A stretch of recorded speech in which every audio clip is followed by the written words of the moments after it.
person has no brake lights. This is ridiculous. Now, in this situation, I got a couple options. I can get up on the side of them and let him know. I could just roll on and act like I didn't see it. Or I could just punch his mirror out. I don't know what I would do in this situation, but I think what I'm gonna do is I'm gonna go with option A. Just tell him his brake lights are out, and then I almost ran into him, and I'm gonna see how he reacts. And it's not like he has smoke signals that are already hard enough to see. It's just that there's no brake lights.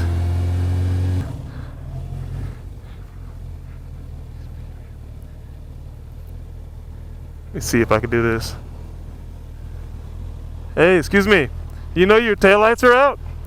Hey, do you know your taillights are out? Yeah, both of them are out. I almost ran into you a second ago. I just want to make sure you knew about it. I don't know if you knew, but yeah. Yeah, no problem. Just want to let you know. That's all. Yeah, no worries. Yeah.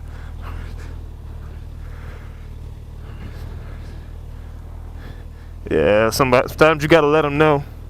She was nice about it, but I mean, if you don't know, you don't know. There's no need to get mad and cause a scene, but you just gotta let people know sometimes, because that's serious. Now, one thing that I want to talk to you guys about is how this bike looks. Just for the record, everyone is entitled to their own opinion. So if you don't like the way the bike looks, that's cool. That's fine. I mean, I don't get offended by it when people tell me that, dude, why do you ride an ugly bike, dude? I don't understand it. It's so ugly. If you could afford that, why don't you get a bike that looks, better, man? Get a better looking bike. And I'm like, okay, that's cool, but this is the bike that I want. It's not always about the looks. But that's what we're going to talk about, though. We're going to talk about the looks of this Hayabusa, why it looks like this, and what some people have done to try to change how this bike looks. So to begin with, this bike was designed like this for one specific reason. It was designed intentionally to go fast, and that's exactly what it does. Now, when you look at all the big bulbous tank and the shape and all that of course comes from the manufacturer on purpose. It wasn't designed to just look like an ugly bike. The bike was designed to really perform inside of the wind tunnel, where they were testing out the speeds over at the Suzuki factory. The manufacturer of the bike didn't design this bike intentionally to look ugly. He designed it for it to be able to go fast and be able to handle, but also be a big, comfortable bike. That's what it's designed for. That's why the Hayabusa doesn't have those angular edges. They're all bulbous and all that. It's not designed to be this super bike, this sharp, razor sharp bike. It's big, it's bulbous, and it is what it is. And it's completely designed to be that. That's the whole point of the Hayabusa, is for it to be this big, bulbous bike. And to tell you the truth, people just don't really get that. It's designed to just have all that air just come off the sides of it. That's why when you hear guys that ride Hayabusas, they don't complain about wind protection, not having wind protection. They don't complain about being rocked and buffeted off the bike or whatever the case is. No, they're not complaining about that, because the bike's design allows it to be comfortable and stable with excessive wind, with those high speeds, especially for extended periods. You're not feeling all that wind buffeting hitting your chest because of the bike's bulk. Again, it was designed to look that way. But some guys that I've seen out there, what they've done with their bikes is, they'll say, okay, I like how the Hayabusa performs, I love the Busa's power, but I gotta do something with that tail section. That back end is just ugly. So what they do, and you may have seen this on the internet if you Google it, they'll do a Gixxer tail conversion. They'll take the subframe and the rear fairings from like a Gixxer 1000 or 600, I think from 07 or 08. They take the tail section and they put it on the Hayabusa. And then they have this, mixed hybrid looking bike. I mean, to me, it doesn't make any sense. let me kind of show you what I mean. When you look at this tail section, I mean, just look at it. I mean, it's not the prettiest tail section. It's long, it's wide. I mean, look at it from this angle. I mean, that's a big tail. You can't argue with that tail section. It's big. So when you look at someone putting the Gixxer tail on it, you can see why they'd want it. They want it small, they want it sleek, they want it angular, they want that.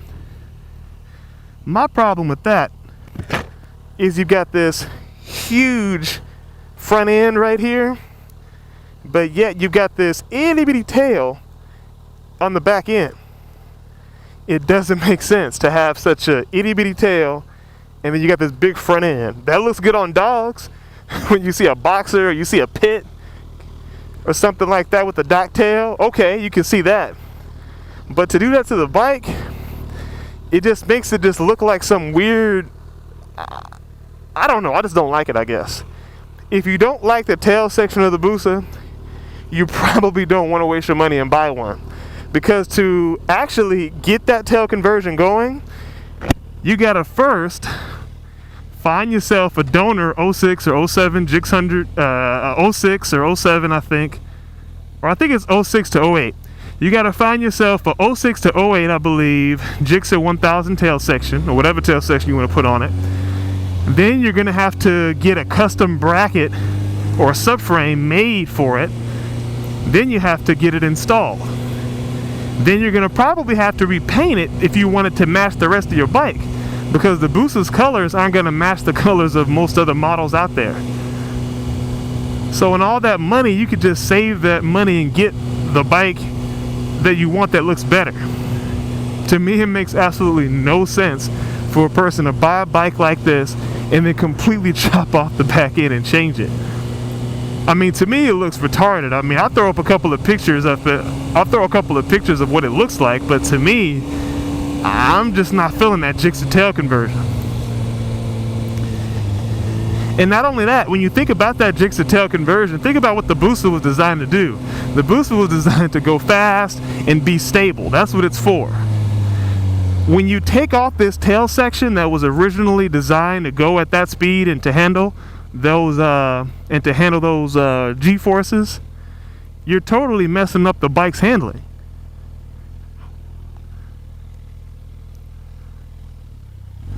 Okay, I guess they get a little lost. They're a student driver, I guess. Yeah, it looks like she just learned how to drive. But anyway, yeah, you can't do that. I mean, it just totally messes with the handling of the bike. And there are guys out there that have done this Gixxer tail conversion, and you could even read in the forums. They'll tell you that they regret doing it because now at speed, the bike is unstable. All because they're messing with the geometry of the bike. Again, your bike can handle a fender eliminator kit here and there. It could probably handle some aftermarket Chinese fairings or something that are designed to look identical to the fairings that you already have on your bike. But when you start chopping things off like that, a complete tail section, it may not be it may not look like it's doing or making a big difference. It may not look like it's making a big difference, but trust me, it really is. And you don't notice that until you chop up your entire bike and stop that Gixxer tail on it. And even too, when you think about that tail section with that hump, when you get in a full tuck, you know what I'm saying? Like when you get into like, I mean, let me do this and that looks stupid. But you get into a full tuck and you whacking that throttle, you got a little something to rest your booty on. Once you're really getting up to speed, once you feel that acceleration, that power, you don't want to fly off the back of the bike. What else do you think that hump is for? It's to keep you on the bike.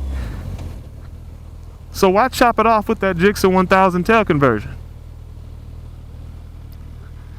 I mean, pretty much this hump right here is designed to keep you from flying off the bike. I don't know if y'all believe me, but that's true. It's true. This thing has saved my butt a bunch of times. I crank this throttle pretty hard, I'm literally sliding to the back of the bike, and if this hump wasn't there, I'd probably fly off. But again, you got that hump. But when you chop off that tail section and put that Gixxer tail on there, you lose that.